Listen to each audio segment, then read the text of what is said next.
Welcome, listeners. This is your host, Mr. Budgie Beetlejup. We are here, episode 46, Fret Talk. Say hi, Matt. Hi, Matt. Hi, Matt. I've missed that. It's been too long. Well, I do hello everybody on my other cast as well. Hello, everybody. Everybody, Smoothman, our host, goes, say hi, everybody. So I say hi, everybody, and everyone else just says hi, like a depressing moron.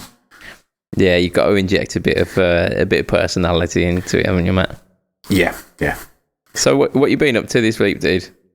You've got done a cold head, haven't you? Yeah. I've got a cold head. So why have you got a cold head? My hair's gone. It's all gone. No Your beard. hair has gone, yeah. I've got a number 1 all over on the top of my head, and it feels really weird. I walked out of the barber shop and looked around because I thought somebody was stroking me on the back of the neck, and it wasn't. It was the wind. I must have looked like a right muppet, but yeah, it's just been absolutely surreal. I then walked into work, said hi to somebody on the way to work, and on the way into the building as they were coming out, and they looked at me and like, who the hell are you? Yeah, as if you'd just killed their puppy. He's just like, yeah, it's all right. Yeah. I've been working with you for fucking years. Chill out, mate. 3 years, you bastards. But yeah, surprised the hell out of it. I didn't have to tell anybody apart from my team what day it was happening. So I just walked back in and sat down as usual and got a load of funny looks off people before they finally cottoned on. Yeah. So just as a roundup, how much did you end up raising for the hospice then? We are currently on £667 across the sponsorship form that went round work, plus the Just Giving page, which has just hit 375, I think. Absolutely right on, man. Absolutely. And not only that as well, your lovely, luscious locks ended up going to the Little Princesses Trust as well, didn't it? Yep. So they are posting, or I'll be posting them in the morning as we record, so they'll have gone last Friday as you're listening to this. That's just right on, man. And that was 17 inches of pure, prime, awesome hair. Hey, man, I let the number 1 all over your head slip. I'm not letting the 17 inches slip, man. Can't be giving that to little girls, you dirty bastard. Oh, no, you can't insinuate that, you dirty... Oh, man. It's good to be back. It's good to be back. Good to be back. It's awesome to be back. Yeah, so I mean that's not the only thing that you've done all week, it's just kind of been a crazy week for me. I'll probably start with the SG because that's had the most thing. So I took delivery of the new wiring loom that Fletch put together for me, which is awesome. By the way, like proper braided wire and just literally a tiny little bit extra, so that it's not quite stretch taut, but it's not like full of just loose wires everywhere. Yeah, just done an awesome job. I sent him a photo with measurements, and he's just got. Yeah, it's absolutely perfect. And the way it was packaged as well, it was. He sent it you in the like a cardboard version of the housing for. He has. What he's done is he's worked out the spacing, measured it out, pushed holes in it with a pencil or something in the cardboard, mounted them, and then screwed them together like it was mounted to the guitar itself. Put that then in another cardboard box and sent it. Just the packaging was amazing. I shared it in the group, in the Fret Talk podcast group, and yeah, it was just absolutely fantastic. It's just another little, just that extra bit, just to like we say about his customer service. It was just brilliant. Yeah, definitely. So that arrived, and I took it all out of that, and I took all of the old stuff out of the SG, and I put it in, and not one of the pots came through the hole enough to tighten a nut on, let alone a washer and then a nut. And I realised that the thickness of the body was obviously meant for the long stem pots, or whatever you call them. Yeah, the long shafts, yeah. Long shaft pots. But I wasn't disheartened, and I'm not sending the thing back. What I decided to do was I was going to... Butcher the SG. Butcher the inside of the SG so that I could make them fit. So I reckon I've spent in total about 4 3/4 hours with a knife. Because like sandpaper is just going to take years, and Of course, yeah.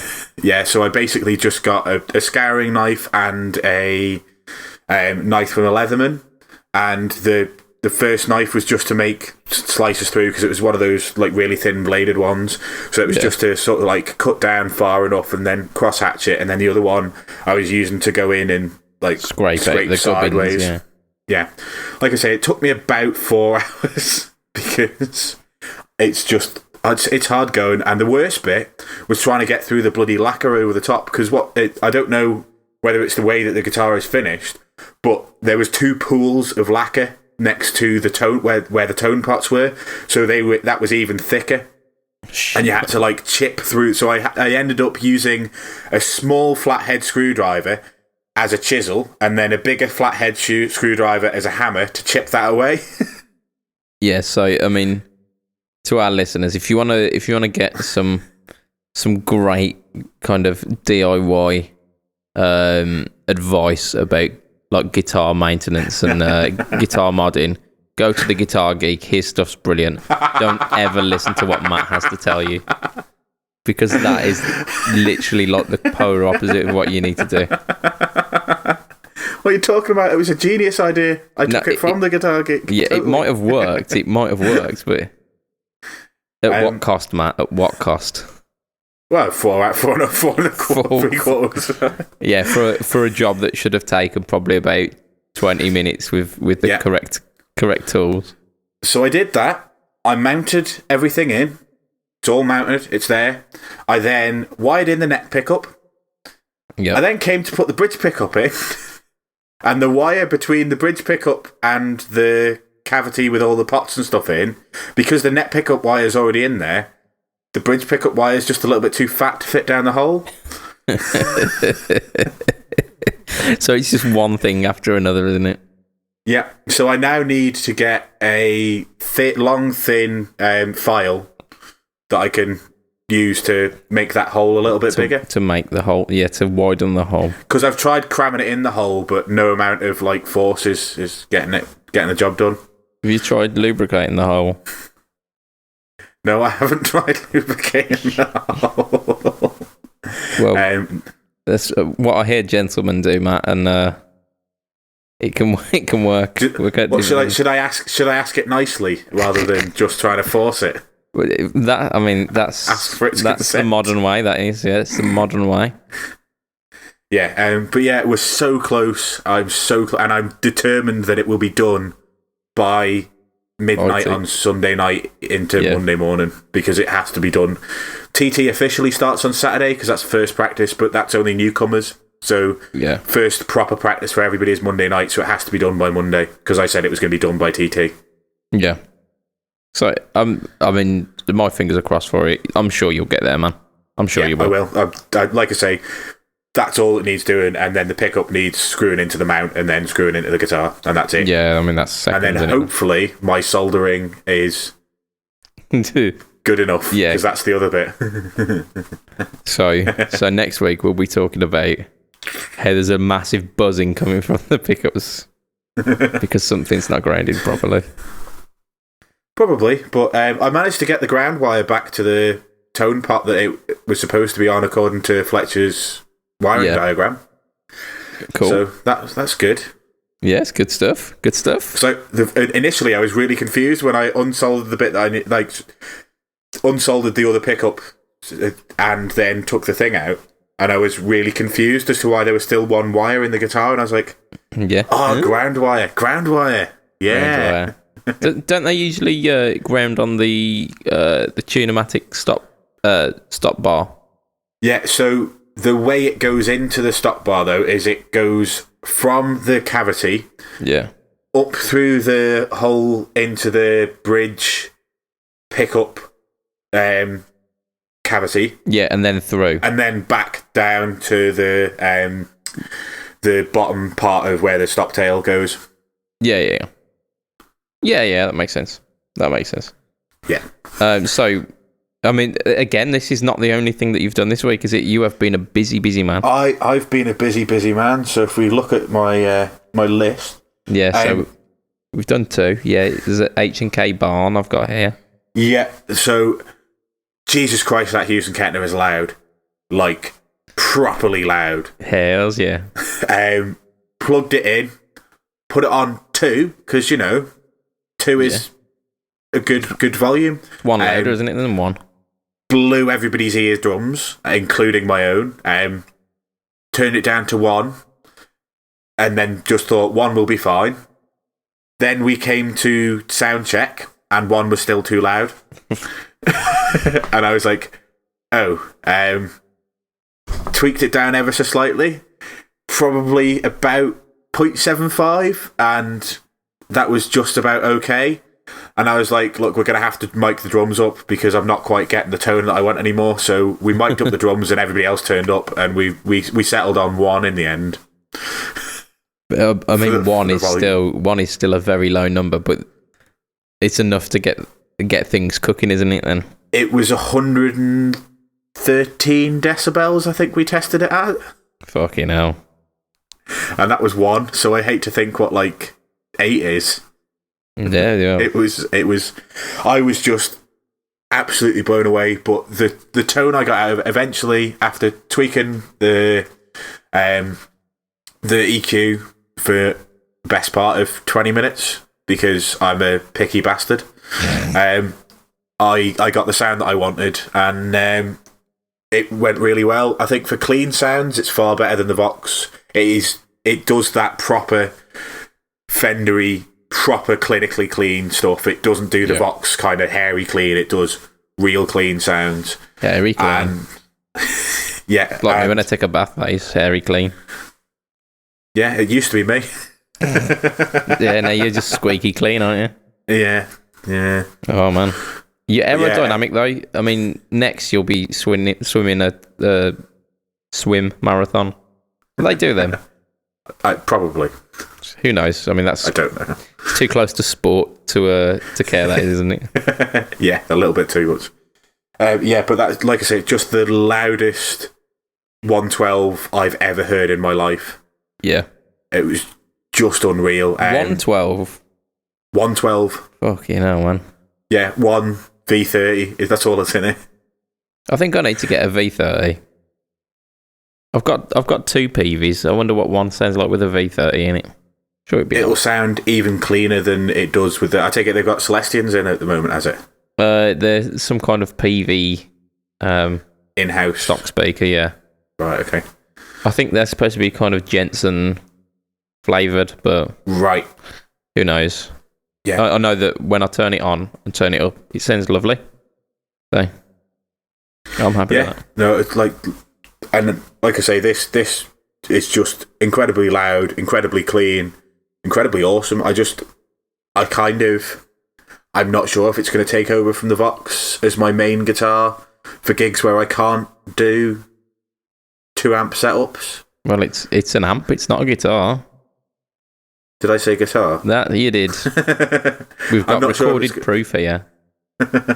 What I meant to say was I'm not sure if it's going to replace the Vox as my main gigging amp. Yeah. When I can't use 2 amp setups, because the next part of news is I've bought a radial ABY pedal with the ground lift and the phase lift and the inversion and things, all the crazy stuff that a decent amp switcher does. I mean, can we get a little round of applause on that segue? That was wonderful. That was, and I'm ruining it now, aren't I? It's fine. I've bought a radial. So 2 weeks ago, I was going to buy a Flint. Yeah. Last week, I said I probably wasn't going to bother with stereo at all, or I was going to use my Switchblade Plus. And then this week, I've bought a 85 quid proper amp switcher. Yeah. Well, is it worth the I think the additional? Have you used it yet? Or? It's not come yet. I ordered it today. In which case, but it's got, like I say, it's got ground lift, and bearing in mind we're going to be running off generators for a couple of the gigs we do. Yeah, ground lift is going to come in handy. It's got phase inversion if I need that as well. So, and it's also buffered so that instead of just splitting the signal, it adds back in so that you get more of your guitar signal to both amps than 50-50 split. Yeah. And reading several different articles online, this is the best one for under 250 quid. So, who am I to argue with many people who all state this one. Like, there's 3 or 4 out there, and this was the one that everybody talked about as sort of like the best budget option. So I went for to be fair, I've heard of it, and I don't give 2 fucks about ABY boxes. So yeah, so there's got to be something in it then. Yeah, definitely. And you'll give your review as and when. Yeah, I will. I won't get to use it this weekend. It's not going to arrive until Monday next week. I won't get to use it in the gig that I do on Tuesday next week either, because that's indoors or inside of a marquee with a smallish stage. So, that's not going to happen. And then the Saturday of next week, we thought was going to be an outdoor gig, but the company who I've taken over the old site for where Bushes used to be is called Hooded Ram. They said they were going to have an outdoor stage, they were going to have a 2-tier marquee, and they were going to have this, that, and the other. And all they've done is stick a 1-tier marquee in, exactly like the old one is, but not even put the outdoor stage in, so that we're playing inside a marquee again. So I'm not sure how big the stage is going to be there, so I might not even get to use it next week. Oh, man. But I will definitely get to use it the following week, because where Bushes is gone, which is the Villa Marina Gardens, which is basically just like the gardens of the biggest venue. You remember I shared the photos of the like posh, swanky 2,000-seater venue, playing in the gardens of that, and the capacity is going to be 4,500, which will be epic. And I was in there putting the stage up this weekend, and it's even bigger than it was last year, so there'll be plenty of space to run stereo on there. And I can't wait. And we just dropped in the night before last, we dropped in the PA system. There is 12,000k RMS of bass subs. There is 40,000 RMS of mid-highs and tops. So it's just like the most powerful PA system in the world. Obviously not, but it's a well overkill for what this is designed for. So it's going to be good. I can't wait. It's just going to blow everything else out of the water. We're facing out towards the sea as well, over Douglas Harbour, and they're not sure, but because the guy who's doing the PA system knows somebody in Cumbria where we're facing, he's going to ring him to find out whether they can hear it across the water. Because we reckon if we turn it up loud enough, they probably will be able to. That is pretty fucking rock and roll. Yeah. So yeah, that'll be good. And I don't think that even concludes your news for this week, is it? I mean, you still got shit to mention. Yeah. So. Such a busy man. I'm sorry. I've just been doing things, and it's only going to get busier for like I say. I've got a couple of gigs between now and the next time we do one, and do a cast, and then then it'll be like the middle of TT, so we'll be out watching bands every night. So so next I'll go for one of the gigs that we were supposed to have for TT. We no longer have because the venue is owned by a dick. I don't know. I'm pretty sure it was on the cast. I rented about a place that installed a stage that was too small and tried to force drummers to use an electric drum kit. I don't think you mentioned that one on the cast. I don't remember it, but yeah. Well, basically, the place revamped the inside, spent £500,000 installing like TVs on the walls for sports events, and then a stage. They've installed an in-house PA. They spent 1,800 quid on the latest Roland drum kit and tried to force local drummers to use it. So everybody boycotted it until they get back down and would let you use a drum kit. But the stage is too small, so you can't move around. So it's a little bit annoying. But yeah, the guy who owns that then asked somebody to book him bands for TT, and then booked some bands himself for TT. We were double, we were double booked. Switcheroo. And because he's mates with the people that he booked himself, the guy who's actually booking the bands, who has quit his job because he thinks it's ridiculous, because we were booked through him, we don't get the gig, and the guys that know the owner do. So it's a little bit shit, but it just means one fewer gig over TT. I mean, one fewer gig in a sea of plenty of gigs is not going to...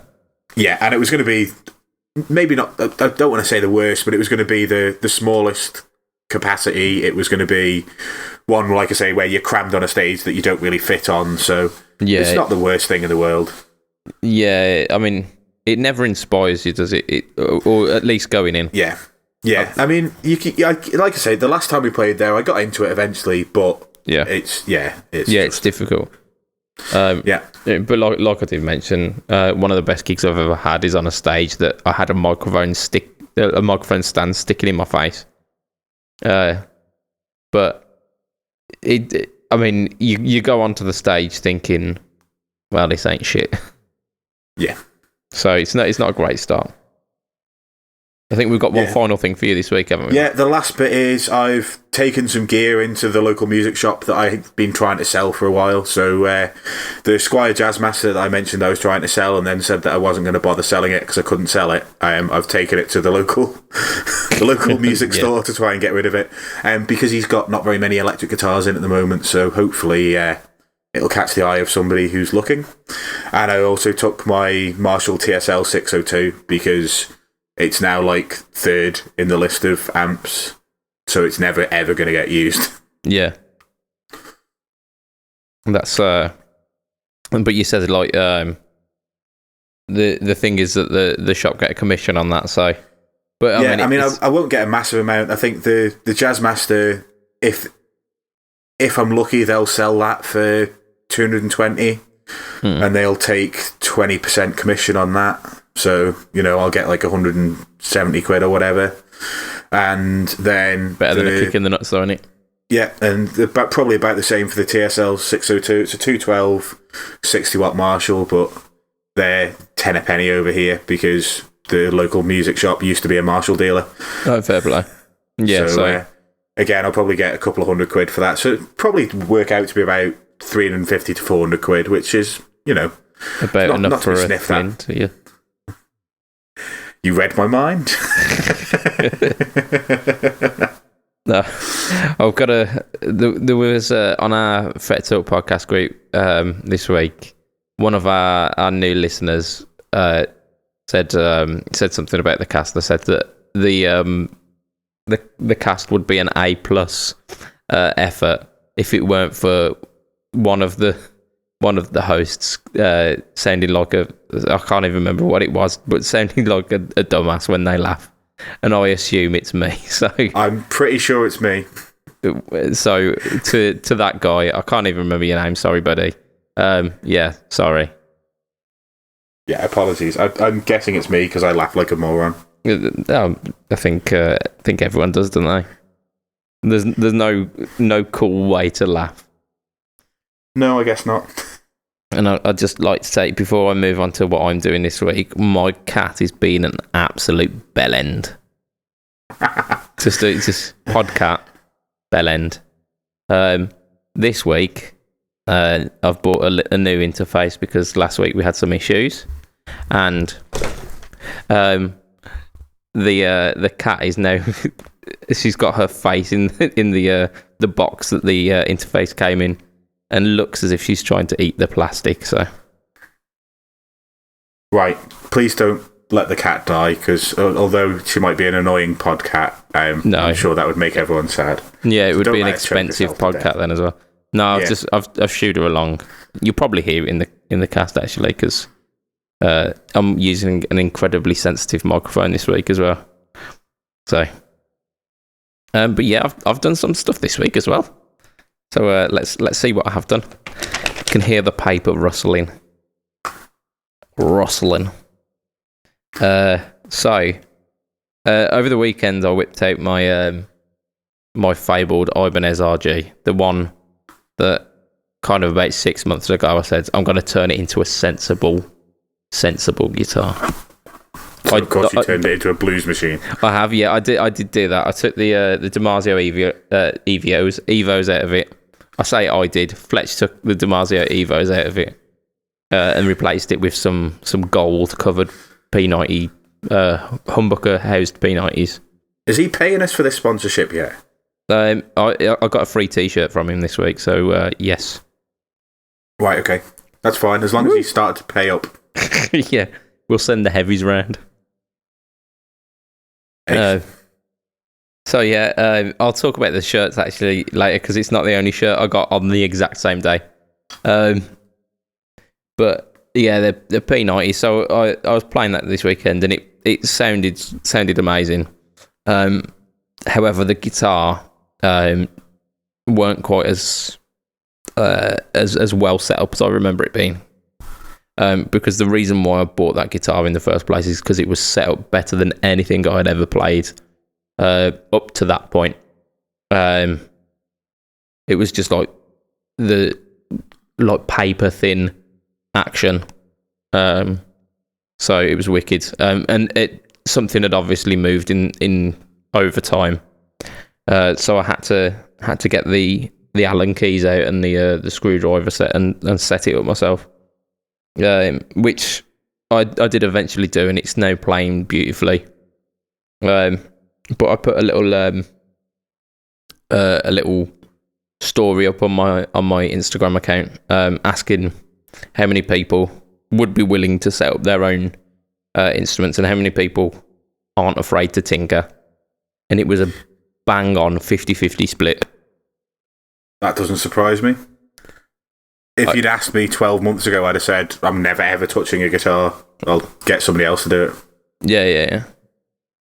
I mean, to be fair, it can be a daunting thing, but I think it's so much easier if you know how you want your guitar set up, and you can do not like some pretty hardcore stuff like fret leveling and stuff like that. But if you can do the basic setups yourself, then... Because, I mean, when I was playing this P90 Ibanez, when I was playing it when it was badly set up, I was thinking, oh, actually, this isn't quite as good as I remember. And I was thinking, am I just going to put it back and just let it gather some dust? But then, fortunately, I had the Allen key set quite near, and I knew roughly what it was. So I set it up, and it just reminded me why I actually do that stuff. It's just night and day difference. Yeah. I might consider doing stuff on my YouTube just about some basic setup, just as a kind of public service. But I know our friend the Guitar Geek's got a couple of those, and his stuff's pretty well done. So I don't know. Yeah, I mean, I think you should probably do it. The more people out there explaining how not to break your guitar when you do it, the better, as far as I'm concerned. Yeah, definitely. I just don't want to. I don't want to be responsible for the guy who turned the truss rod too much. My neck's now in two smaller versions of that neck. Yeah, but you have to, like with a truss rod, I know people say don't touch it, you'll break it, you'll do the... You have to go pretty full on if you want to break a truss rod. Yeah. I mean, there's a lot of creaking sounds prior to that that you should not ignore. Like, don't get me wrong, I won't touch a truss rod, but I don't think anybody, if they follow instructions given, would break a truss rod. They might flatten the board too much or put a bit too much curve in the board, but then if you'd have to be trying to break a truss rod to actually break the truss rod. Yeah. Completely. I don't get the kind of stigma behind the truss rod. It's not a particularly difficult adjustment to make, and as long as you're using the right tools, which I think is the problem with some people, they'll try and shove a smaller Allen key in there, and then end up stripping the Don't do that. So.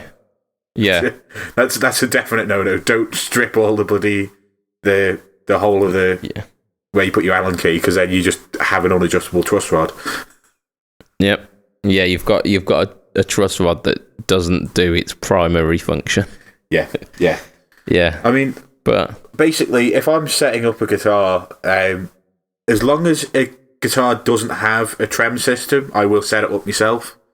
I just don't have the patience to set up a trem system, but I'll do the saddles, height, and forward and backwardiness. Forward and backwardiness. Yeah, the intonation. Intonation. I have in the past touched truss rods, but I still have a fear of truss rods. But now you've chosen a team and you're sticking with it. Oh dear. In case you didn't realise it, that was a penis joke. Yep. Of course. I mean, we have to get our quota in for the week, don't we? We do. Yeah. So adjustments. I think it is important that we all at least have a go. Yeah. It's basically saved a couple of my guitars from the chop, and it means I've now got a corner of guitars that overflows rather than having space for more. Yeah. So maybe that's an argument against setting your own guitars up, because you'll get rid of them eventually. One thing I forgot to say was if the TSL sells and the Jazzmaster sells, people need to tell me what I need to buy. I think Flint is top of the list at the moment. Yeah, but I've already bought the radial, so I don't need the Flint as an ABY box anymore. Maybe just another reverb. Never have too much reverb, can you? Nope, not at all. You heathen. Heathen. You and your bloody delay. We'll get onto that debate later. Hopefully. I mean, we're half an hour in and we still haven't got past. Yeah, sorry about that. Just rants. No, it's fine. So yeah, like I mentioned earlier, I got a Fletcher Guitar Pickups t-shirt because I was dropping some guitars off at his gaff, and he furnished me with this. It's a wonderful t-shirt that's got a picture of my Les Paul with the blend pickups on it as well. So it's literally like how my brain works. I'm just like, oh, blends, they're the best. So that was pretty cool. I like that. But on exactly the same day, a t-shirt that I'd ordered from I can't remember what company. It was the the Guitar Geek t-shirt. I've already got a Guitar Nerds t-shirt. I've got this is the Guitar Geek one, a bright yellow t-shirt with the Guitar Geek logo on it. Yeah. And I'm wearing it now actually. It's pretty goddamn cool. And in fact, earlier on in the week, I used this Guitar Geek t-shirt while I was recording some of my YouTube videos. So the next couple of weeks, you'll see that bright yellow t-shirt. I don't want to mention it because I haven't actually done any work on it at all. But all the videos I recorded for my first tranche of songs for my YouTube channel that I haven't launched yet, I'm wearing my Guitar Geek t-shirt. Nice. Yeah. Repping the geek. It seems like a nice quality t-shirt as well. So if you do want if you're just after a t-shirt that is quite hard wearing and generally fashionable, go grab yourself a Guitar Geek t-shirt. The link is in the description to the Guitar Geeks YouTube channel. Is it? There you go. And the link to the Guitar Geeks YouTube channel is in our podcast show notes. So there we go. So it all comes around, doesn't it? It all comes around. So yeah, I got that. I've been enjoying the Guitar Geek t-shirt. I almost said Guitar Nerd again. Got it on the brain. You've got it on the brain. Yeah, that's it.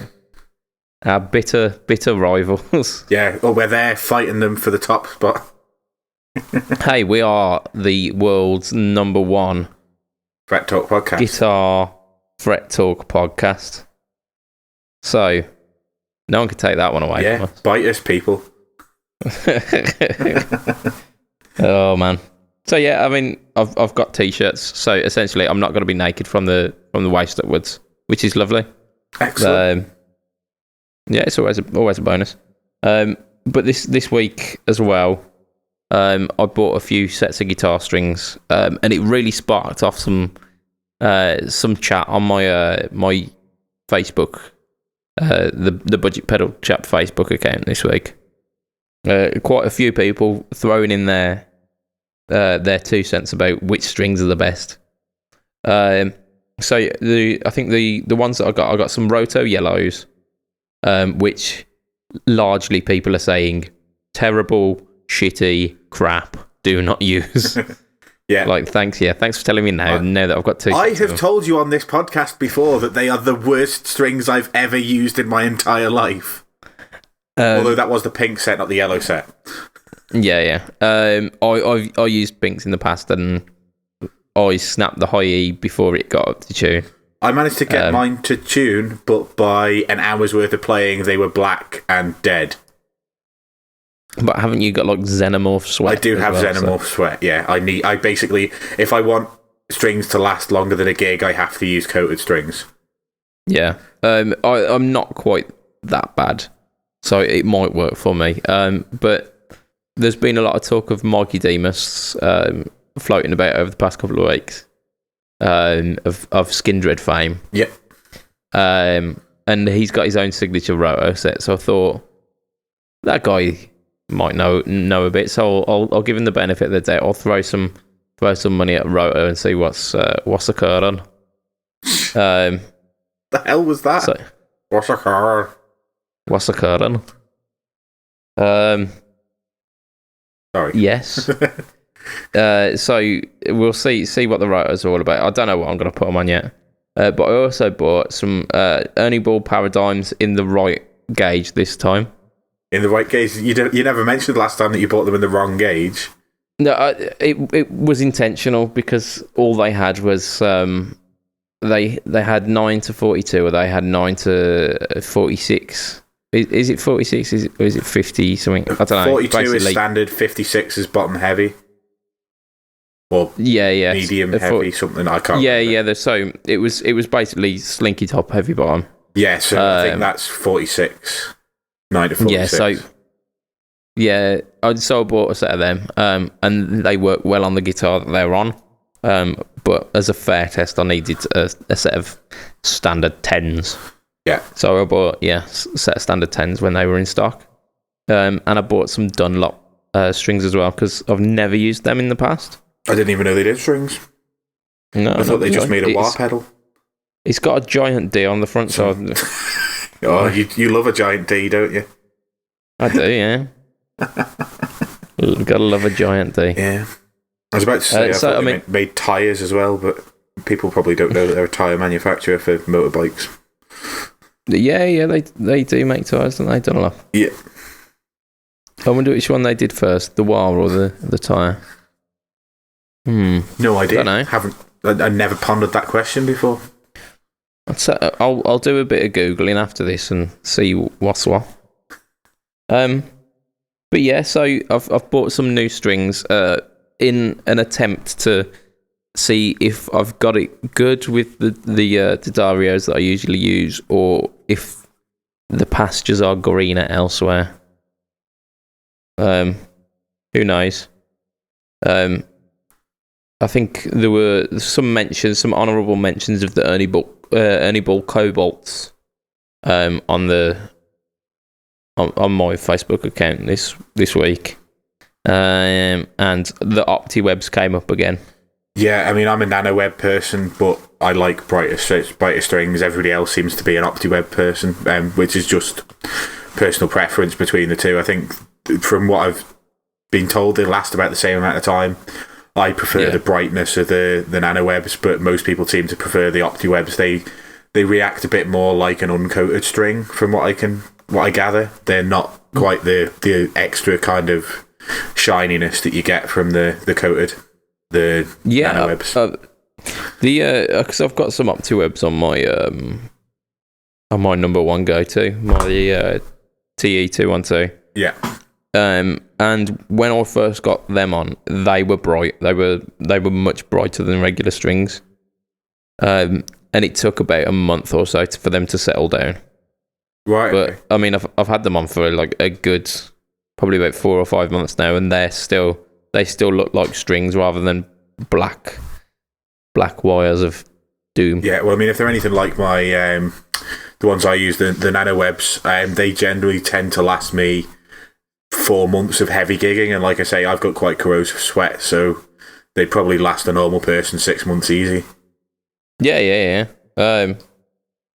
So I've had a little foray into new strings, but I've not strung any of them up yet, and it's probably going to be some weeks because I've strung all of my guitars up pretty recently. Yeah. And the final thing that I'm going to mention this week is I've been doing a little bit of guitar maintenance on guitars which are not mine, guitars which were very, very poorly looked after. And I did a bit of research because I've got a bunch of guitars to look after. Of basically like cheap alternatives rather than going out and buying like Music Nomad stuff and like Dunlop finish care and stuff like that. Looking for like kind of DIY alternatives. And one thing that was mentioned was fine grade wire wool, quad zero grade wire wool. Yep. And another thing that was mentioned, instead of using lemon oil for the fretboards, using linseed oil. And I've got to say, both of those things have been absolutely brilliant. Especially the wire wool. It's taken frets that look as if they are dead essentially, like with bits of gunk and rust on them. Just a couple of wipes through with the fine grade wire wool, and they look brand new. Ace. Yeah, I've been really impressed with that. Yeah, I mean, I said to you before the cast, I've done the wire wool thing in the past. I did it with my Cabronita start of this year. It was the first time I'd actually given my Cabronita any care, which, bearing in mind, I bought it in 2013. It was well overdue. That's some going. Yeah, it basically was gigged solidly for 5 years before it got any care taken to anything other than changing strings and replacing the bridge when that became too rusted to function as a bridge. If you're buying Mexican Fender stuff, be prepared to change the bridge because it's all just made of rust. I used quadruple O grade wire wool on all the frets, and it was night and day afterwards. It was just improved the guitar 1,000 times. When you went for a bend, it just slid up like there was no friction at all. It was just, I highly recommend doing it as well. I've not tried did you say it was linseed oil? Linseed oil, and this is with rosewood boards, not maple. Yeah, no, you don't put any oil on maple boards. Yeah. So I'm just making sure that we've not got any simple guitar players. But yeah, uncoated fretboards. Just because these fretboards were like so dry that it was looking likely that the rosewood was going to crack. So a bit of linseed oil and working it in rather than just letting it kind of sit on top, because it will just kind of congeal and get gunky then. Yep. Working it into the board. Almost instantly, it pulled out a lot of the dirt that I didn't get with the wire wool. So it would leave the cloths kind of almost black, but it would also restore the moisture and the colour back into the rosewood as well. And they were looking absolutely excellent. Yeah, good. So yeah, a little bit of guitar maintenance tips there, and you might get a few more updates on that on my Insta as well. But yeah, we've got some news this week. News. Yeah, I thought it's been a long while since we've actually talked about stuff that's coming out in the guitar I can't world. remember the last time we did. Mainly because fuck all's been happening with like NAMM so far away, and when you get to summer, kind of nothing happens, does it? So yeah, it's everything. As soon as NAMM's finished, everyone's ready for the next NAMM, and there's kind of NAMM has, like, the NAMM getting as big as it is now has kind of ruined the guitar news and the guitar scene between the NAMMs. Yeah, you just get kind of massive lulls, don't you? Yeah. And usually you can rely on electro harmonics to fill that in, because they're usually like every 2 weeks a new pedal. I haven't seen a new pedal from EHX in a long time. No, it's been a while. So, I mean, that suggests that something big's happening. Oh, the Russian op-amp Big Muff clone. That's it. The Opto Muff. Just it sounds wrong even just talking about it, doesn't it? Yeah. Just Google that, see what comes up. I'm sure it's something dirty. Dirty. Yeah, indeed. Yeah, but no, Electro Harmonics haven't done anything this week. Blue Guitar, Thomas Blug, is it? I'm gonna go Man yes. behind Blue Guitar. Why not? Blue Guitar have come up with something called the Twin Cab, which is I don't think they mentioned the phrase, but it's an FR speaker. It's a 212 powered cab, and it's light. It's 20 kilos, so as far as 212s go, pretty light. That's nothing. That's absolutely nothing. My 112 combo is twice that at least. Yeah, I think my Black Star was, I think they said it was 43 kilo.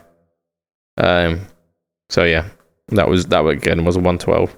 So this is a 212 powered. It's 150 watt rated. So 150 watt mono, or it's switchable to 275 watt stereo speakers. Again, like we mentioned a couple of weeks ago, well, quite a few fucking weeks ago back now, about the Line 6 power cab.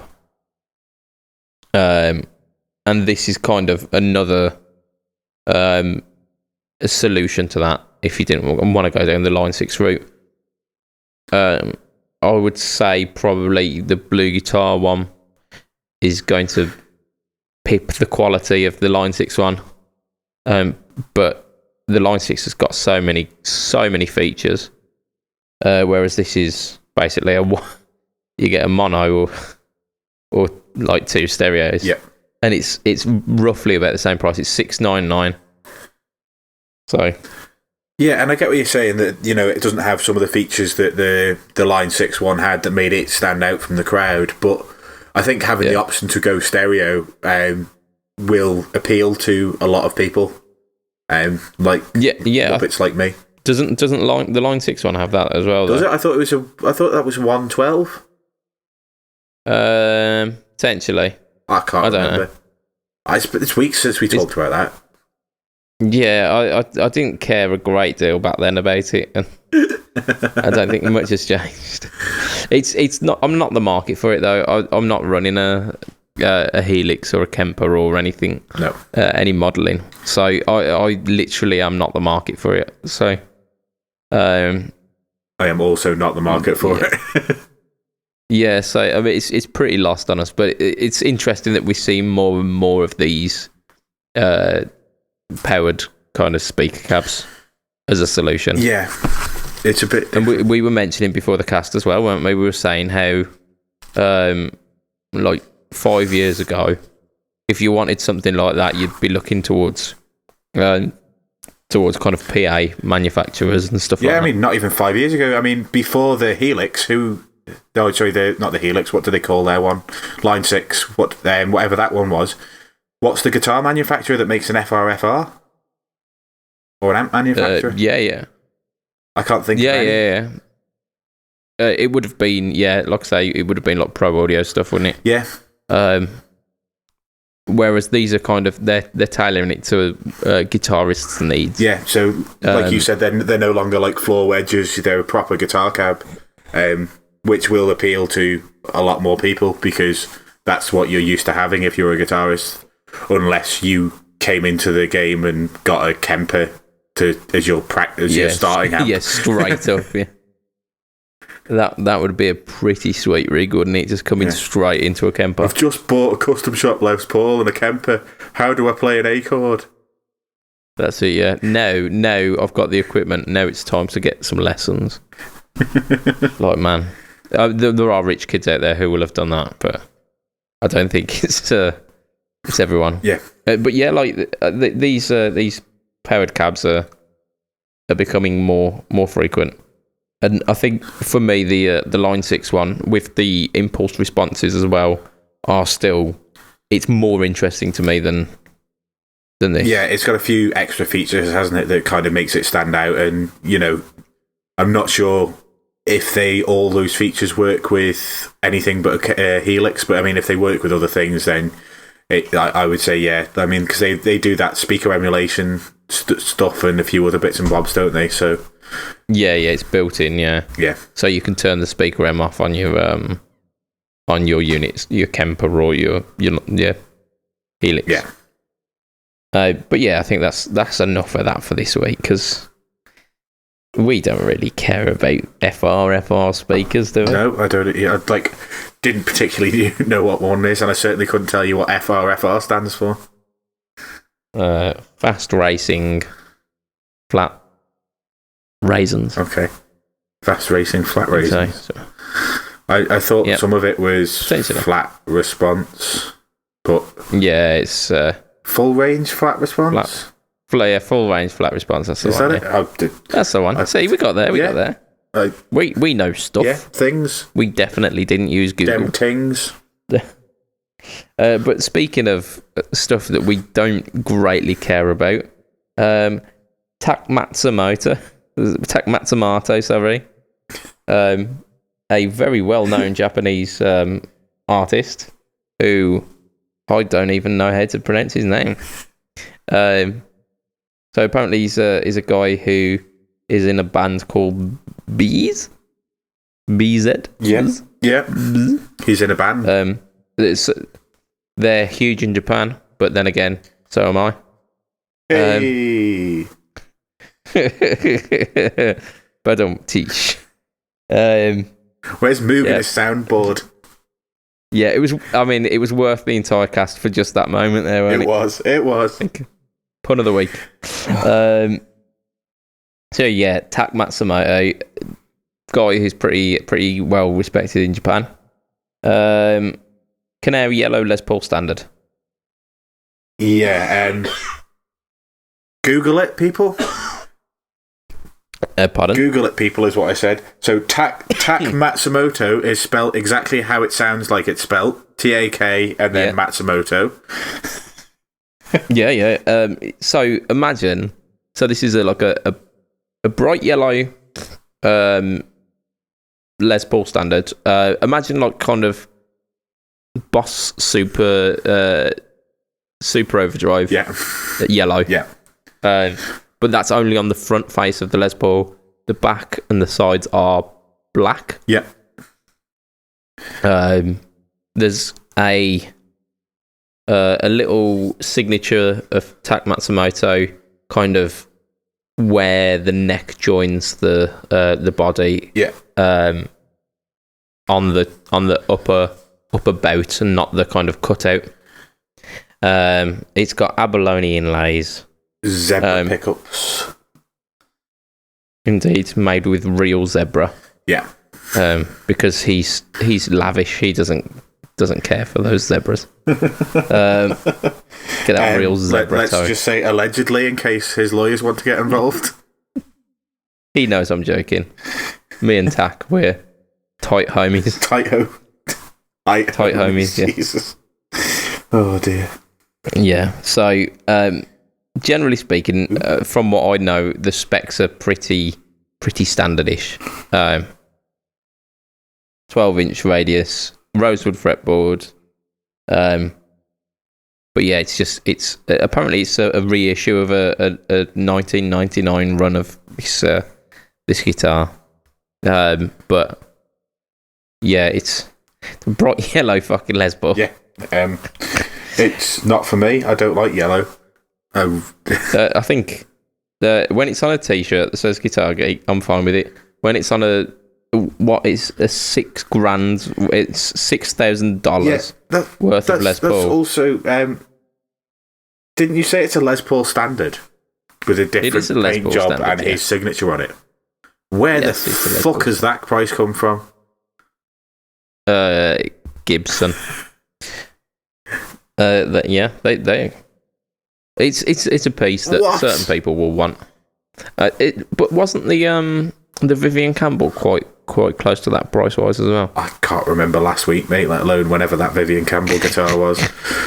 That was probably about 3 or 4 weeks back. We really need to write Vivian this Campbell, Campbell, is that the White Snake person? Yeah. Yeah, I think that was dude. $499, not $5,999. Well, this one's yellow, so I mean, There you go. It's an extra £1,000 for the yellowness. yeah, yellow. So yeah, Tak Matsumoto. I don't know a great deal about him. His Les Paul's hideous. His black one's not too bad. Yeah, but then you could just buy a black Les Paul standard for about $2,000, couldn't you? Yeah. So yeah. Again, yeah. So stuff that's not for us. But it's news. News is news. News is news. There is some news which was pretty shocking this week. Actually, I think it's a couple of weeks old in terms of news, but it has emerged this week that the team behind the kind of DoD revival and behind making Digitech not just that company who makes the Bad Monkey. His name is Tom Cram, and his whole team are being fired from Digitech apparently, from what is being bandied around the internet. Yeah, which is a bit disappointing when you hear that it's basically because he's given them a 5-year plan of what they want to do going forward, and they've said, "Fantastic, bye." Yeah, cheers. Yeah, that should sort us for 5 years. Again, allegedly, we don't know the ins and outs of this, and we're not throwing that accusation about. But that's what we hear. So Tom Cram and his team have been responsible for such delightful things as the Ricochet, the Ice Stomp, the Whammy 5. Whammy 5, I've heard of that one. Ventura, Polara, the Freakout. That's the one we were talking about from NAMM, weren't it? The Infinite Sustain pedal. Yeah. And the Polara, I believe, the Polara got quite good reviews for, is that NAMM? Was that NAMM the year before? one? I think that's a 2017 NAMM one. Yeah, I think it was a Reverb. Yeah, I mean, all of those things I've heard of, and Digitech have been gaining some headway. DoD as well. I mean, the DoD 250, the Gunslinger, and the Bone Shaker. Yeah, I mean the Bone Shaker gets rave reviews. It does. I mean, they've all pretty much been looked upon favourably. And there's quite a little cult following of DoD pedals prior to the revival. So people were loving the fact that they had come back round. So yeah, absolute massive dick move by the sounds of it. Yep, allegedly. But yeah, I mean, you can only imagine that a guy and his team who have been responsible for kind of turning it around on a company like Digitech and DoD, that he's going to be doing some stuff in the very near future. Yeah, perhaps with other companies. I was going to say exactly that. He's either going to go to another company and say, "Look, this is what I managed to do with Digitech and Dodd. Do you want my services?" And they're going to snap his hand off, or he's going to start up his own company, like a lot of the guys do. They drop out of a company, decide that they don't actually want to work for somebody else because that sometimes is a pain in the arse, and they want to work for themselves. Let's just see how that goes. Yeah, definitely.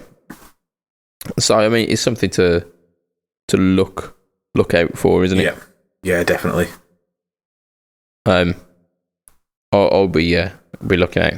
Mind you, that being said, I haven't tried many of the recent Digitech things, but I was interested in the Freakout.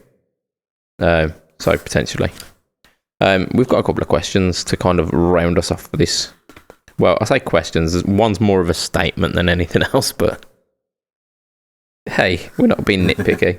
So this was shared last week by our good friend Steve.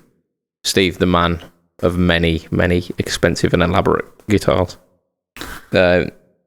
He occasionally shares posts from Brighton band scene or something like that, which make him laugh. And the most recent one was a promoter asking for asking for a band to play an event. It was an all-day event, and they were asking this band to supply a drum kit and some of the backline. We think it was a bass amp and maybe a guitar amp as well, and a piano. Yeah, I've got a gig on the Saturday afternoon. I just need a piano. Don't have one, but I can play one.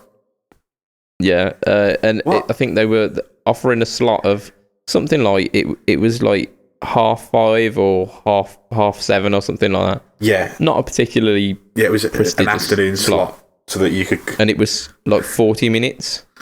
Yeah, but you needed to be there at the doors open to supply the kit, and your kit would be used all day, the entire day up until it was something like 11:30 when the last band would finish. Where did things like this come from? Like, how can organisers of events get away with that? I know you say it's quite common over there. I'm very lucky on the Isle of Man that we don't really have that many festivals.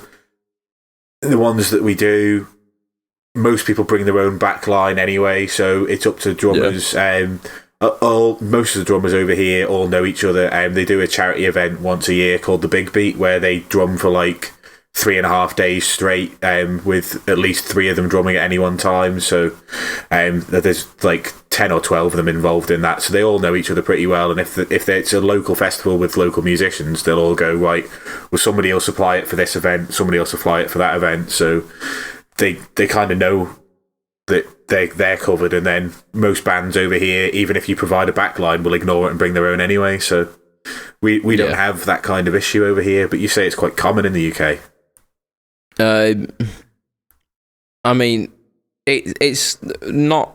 I wouldn't say it was common as such, but it's not unheard of, which is what it definitely should be. Yeah, stuff like that there should be no one responding to that at all. Nobody, and in fact, the people who are in that event should be laughing that promoter out of the business. Yeah. Because that is taking the piss. It's ridiculous. But there's been like pay to play stuff as well. Like, we'll give you this amount of tickets, or we'll sell you this amount of tickets, and you need to then sell the tickets onto your fan base to kind of recoup your losses. Yeah, and shit like that. Which again, I don't agree with, but we don't have not at all. We don't have places that you pay to get in over here that often, and when it's paid to get in, it's because either there's a massive UK act, or I say a massive UK act, like, you know, we've got some terrible UK acts that you got to pay 30 quid for. Like, for instance, for the TT Festival, we've got Fun Loving Criminals. It's £27.50 for a sodding ticket to see the Fun Loving Criminals. Hey, but I've heard of those guys. I mean, I'd heard of them in the 90s. You drive me crazy. Yeah. Yeah. Is that those guys? That's yeah, and what have they done since then in between 22 years or whenever it is?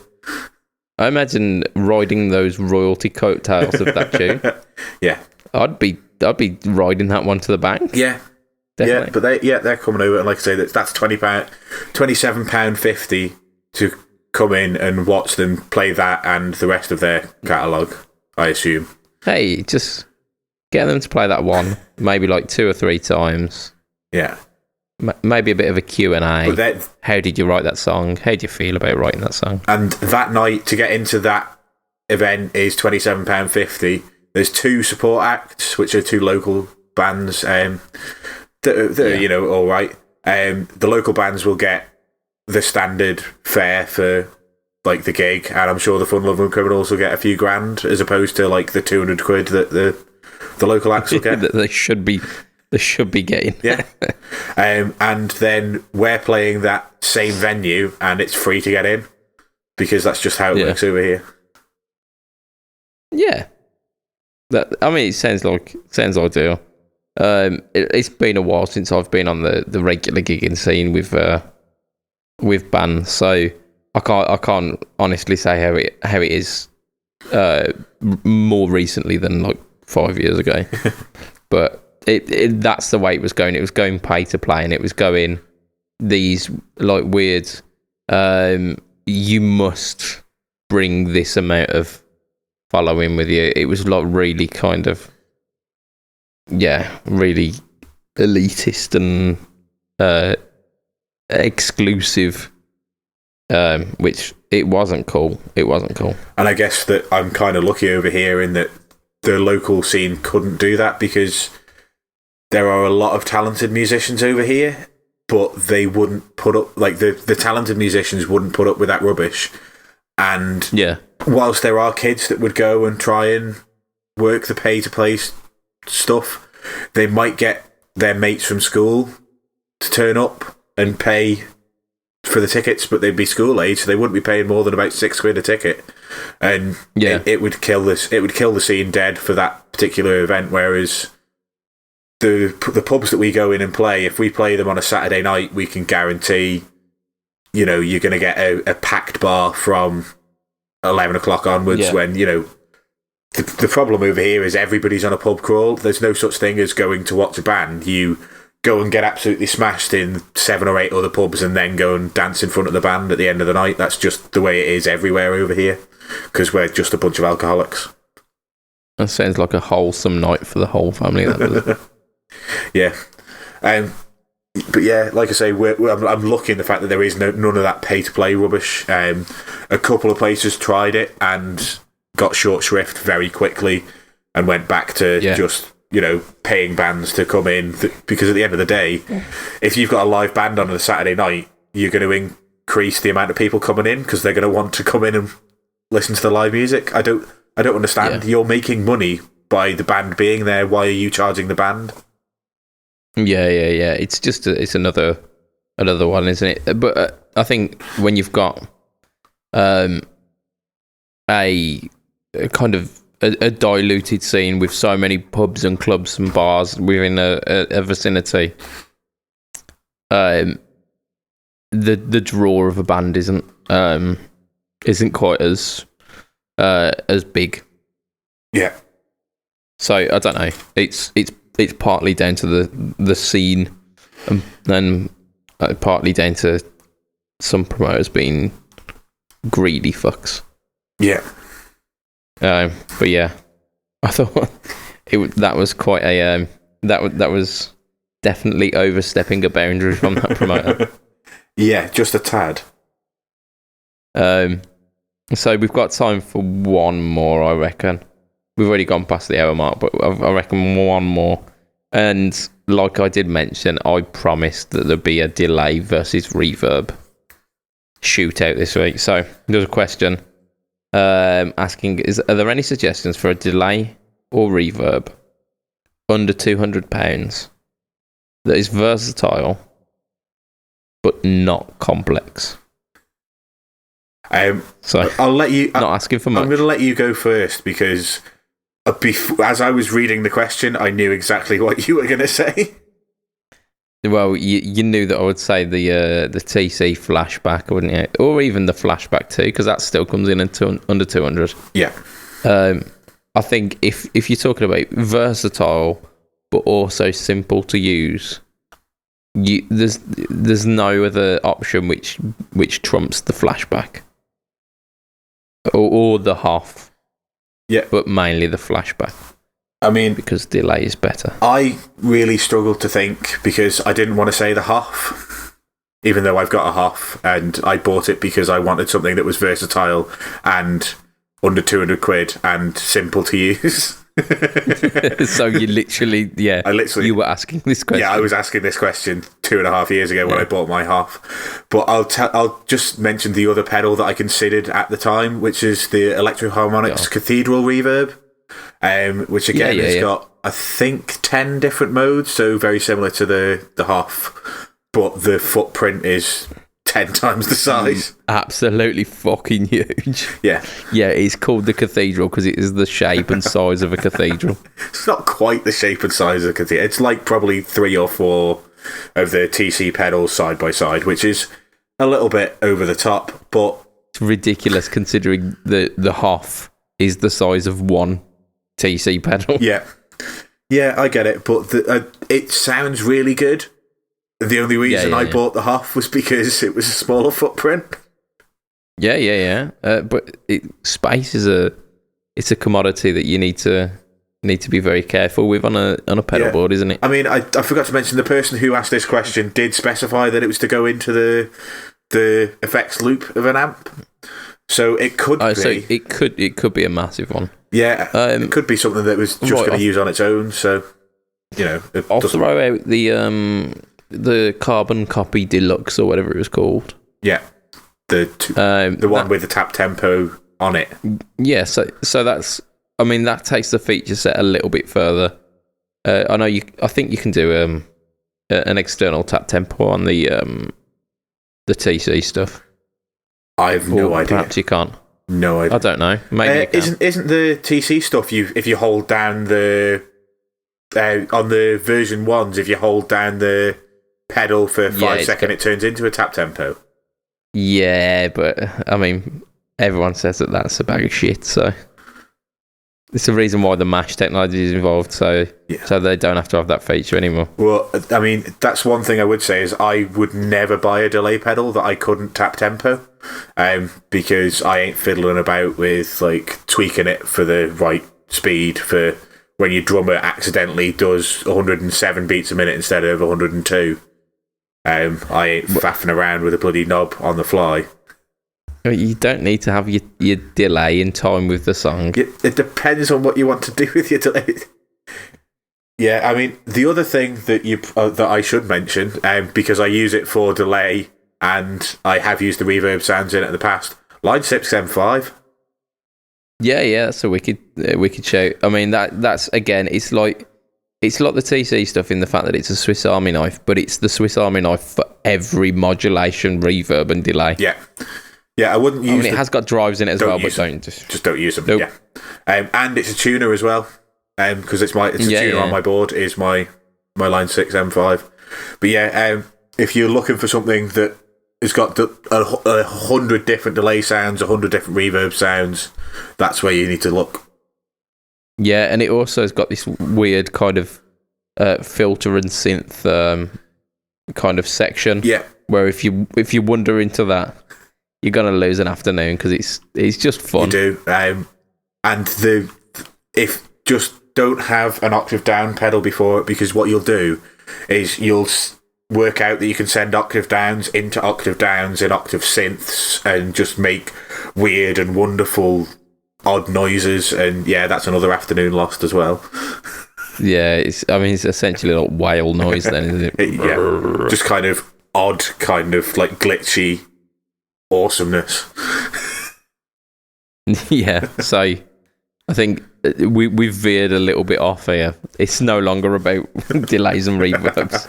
Yeah, forget your delay and reverb. Get an octave down pedal and a Line 6 M5 and use the synth section. Yeah, you'll forget you even wanted a reverb or delay then. So that's a lovely place to end our podcast for the week, in the total destruction of your signal path there. So we have been the Fret Talk Podcast. If you want to catch us online, you go in the Facebook groups. It's Fret Talk Podcast. You'll be able to find us. You'll be able to get your questions in and get some topics in as well. Help us out, because there's not really much going on in the guitar world at the moment, and you'll help us out if you give us some pointers as to where to find some stuff, and we won't have to talk about TAC Matter Motor again. Hey. Yeah, so if you want to find me, you go facebook.com, instagram.com/Budget Pedal Chap, or you go in YouTube, the YouTube lands, and type in Budget Pedal Chap. I can't even remember what my last week's... I didn't see this. No, you haven't got one. We're not on Friday, are we? It's like, what video did you release today? I've just watched the DS1 What, last week? Was it the DS1? DS1 was it the DS1 last week? DS1 was, yeah. That was 2 weeks ago, wasn't it? No, it was the most recent one on your channel, wasn't it? Was it? Yeah, because I think we recorded on Friday last week and it was literally just out. Ah, right. Yeah, wicked. So, DS1, have a watch of that because that's definitely something. Yeah, and there's something else this week. Yeah, there is, and I'm trying to remember what it is. I think it's about pre-bends. So if it is, well done. If it's not, that's coming up soon as well.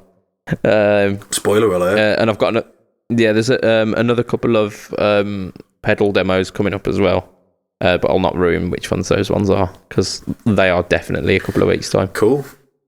How about yourself, Matt? Where do we find you? So you find us you find me in a multitude of places. So if you're looking for my band, facebook.com/switchiom. If you're looking to get in touch with me personally, but you don't want to do it through the Facebook group, Twitter, search for @heel_Matt Q. So that's me on Twitter. At the moment, it's just wrestling and my head shave. That's all that's being talked about over there. Sometimes I get involved with a Football Manager podcast as well. That they get all their questions from Twitter. So I randomly in amongst me slagging off the WWE, you might get something along the lines of, "Yeah, Football Manager's medical center has ruined the game" and things like that. Which confused somebody this week. Somebody responded to me and was like, "What's that got to do with the WWE?" And I was like, "I'm not affiliated with wrestling in any way. This is my personal Twitter account. I'm just But they didn't quite understand that I'm nothing actually to do with wrestling. It's just my personal Twitter account. But so if you want to get me over there, if you want to listen to my other podcast, it's the Bad Bookers Wrestling Podcast. On YouTube, indeed. iTunes, SoundCloud, Acast, Zcast, basically Bcast, all of the places where you might listen to a podcast, apart from Spotify.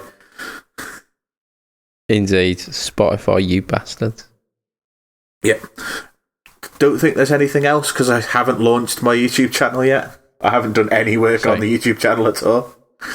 So we're looking forward to that. We are looking forward to that. And when it comes up, we'll put the links in. I do need to pull my finger out and actually do that. For sure. And we will be the first to promote it. But that's for this week. So from your host, Mr. Budget Pedal Chap, from your another host, what is Matt Quine, it's going to be a good night. And thank you guys for listening this week. Ta-da. Ta-da. Good night. Bye. Bye. Auf Wiedersehen, Pet. Auf Wiedersehen.